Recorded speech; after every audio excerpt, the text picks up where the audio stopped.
আজ পূর্ব বর্ধমান জেলা পুলিশ এবং পূর্ব বর্ধমান জেলা প্রশাসনের পক্ষ থেকে সেফ ড্রাইভ সেফ লাইফ কর্মসূচি সফলভাবে শেষ করা হলো। গত 7 দিন ধরে চলা এই কর্মসূচি আজ বর্ধমান শহরে বীরহাটা থেকে পদযাত্রা শুরু হয় এবং কার্জন গেটে এসে পদযাত্রাটি শেষ হয়। তারপরে কার্জন গেটের সামনে মঞ্চে একটি ছোট অনুষ্ঠানের মধ্য দিয়ে সেফ ড্রাইভ সেফ লাইফ কর্মসূচি সমাপ্ত করা হয়। প্রথমে পদযাত্রা অংশগ্রহণ করেন পূর্ব বর্ধমানের জেলা শাসক আয়েশা রানী, পূর্ব বর্ধমান জেলা পুলিশ সুপার সায়ক দাস সহ ট্রাফিক পুলিশের অন্যান্য উচ্চপদস্থ আধিকারিকরা এবং জেলা পুলিশ প্রশাসনের কর্তা ব্যক্তিরা। জেলা স্বাস্থ্য আধিকারিক সহ ট্রাক এবং বাস ইউনিয়নের আধিকারিকরা উপস্থিত ছিলেন এবং সদর পেয়ারা নিউট্রিশন ওয়েলফেয়ার সোসাইটির সম্পাদক মজুমদার সহ সংগঠনের সদস্যরা এবং বিভিন্ন স্কুলের ছাত্রছাত্রীরা। এই সেফ ড্রাইভ সেফ লাইফ কর্মসূচিটি হেলমেট পরে গাড়ি চালানো, নেশা না করে গাড়ি চালানো, সিট বেল্ট পরে গাড়ি চালানো এই পরামর্শ দেওয়া হয় জেলা পুলিশ প্রশাসনের এবং জেলা প্রশাসনের পক্ষ থেকে। ব্যুরো রিপোর্ট, সারাদিন খবর। সংখ্যা বাড়ছে, রাস্তাঘাট ভালো হচ্ছে, যার ফলে লোকের মধ্যে যেটা আছে একটু হাই স্পিডে গাড়ি চালানোর প্রবণতা বাড়ছে। তার মধ্যেও আমাদের ক্যাম্পেনিং চলতে থাকে। আমাদের বিভিন্ন ট্রাফিক গার্ড, সাব ট্রাফিক গার্ডও রাস্তার উপর এনেইছেও এখন 3খানা আমাদের সাব ট্রাফিক গার্ড চালু হয়েছে। ইনিশিয়েটিভটা চলছে।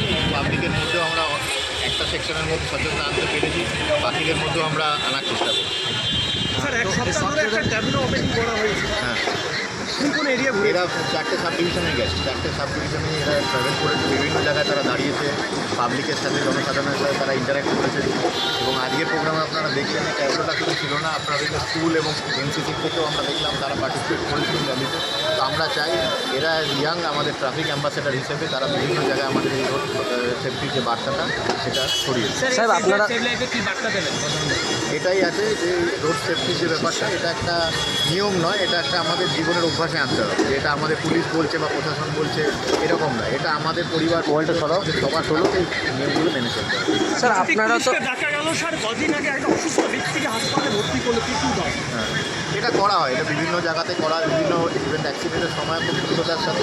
শুধু ট্রাফিক পুলিশ কেন, ভলেন্টিয়ার্স রয়েছেন, কিছু হোমগার্ড রয়েছে, ওনারাও খুব ডেডিকেটেডলি কাজ করেছেন। এবং আমরা দেখেছি রাত বিরাতের সময়ও আমরা পরবর্তীকালে দেখেছি তারা খুব কুইক রেসপন্ড করার জন্য হয়তো কেউ আহত হয়েছেন, তাকে ওই সময় তারা অ্যাম্বুলেন্স করে ব্যবস্থা করে নিয়ে তাড়াতাড়ি হসপিটালে পৌঁছেছে। এটা খুব দ্রুততার সাথে হয়েছে। দুর্ঘটনার পরিমাণ কি কমেছে আগে থেকে মনে হচ্ছে? দুর্ঘটনার পরিমাণ কি কমেছে? দুর্ঘটনার পরিমাণ কমেছে, কিন্তু এটা বললাম যে গাড়ি বাড়ছে, রাস্তা ভালো হচ্ছে, তার কারণে হাই স্পিড অ্যাক্সিডেন্টগুলো ওই জায়গাটায় আমাদের এবার নতুন করে ফোকাস করা হচ্ছে। মানুষ আগের থেকে কতটা সচেতন বলে মনে হয়? একটা সেকশনের মধ্যে সচেতন ডেফিনেটলি এসছে, বাকিটা আমাদেরকে পৌঁছাতে হবে। এই যে এই সেফ ড্রাইভ সেফ প্রোগ্রাম যেভাবে মাননীয় মুখ্যমন্ত্রীর হাত দিয়ে শুরু হয়েছিল, তারপর থেকে আমাদের পশ্চিমবঙ্গে এমনি এবং আমাদের জেলাতে প্রচুর অ্যাক্সিডেন্টের যে হারটা অনেকটা কমে গেছে। যেভাবে আমাদের পূর্ব বর্ধমান জেলার পুলিশ এবং ট্রাফিক যারা আছে তারা কাজ করছে, তাদের মাধ্যমে আমাদের অনেক অ্যাক্সিডেন্টটা কমে গেছে।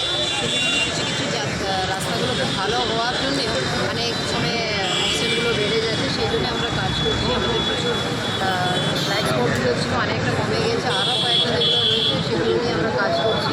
আর আমাদের প্রচুর ট্রাফিক ক্লাবগুলো আমরা তৈরি করে দিচ্ছি, সেখানে ট্রাফিকের পুলিশরা গিয়ে তাদেরকে আমাদের যে স্কুলে যে ট্রাফিক ক্লাবগুলো শুরু হয়েছিল তাদেরকে অ্যাওয়ারনেস প্রোগ্রাম করছে।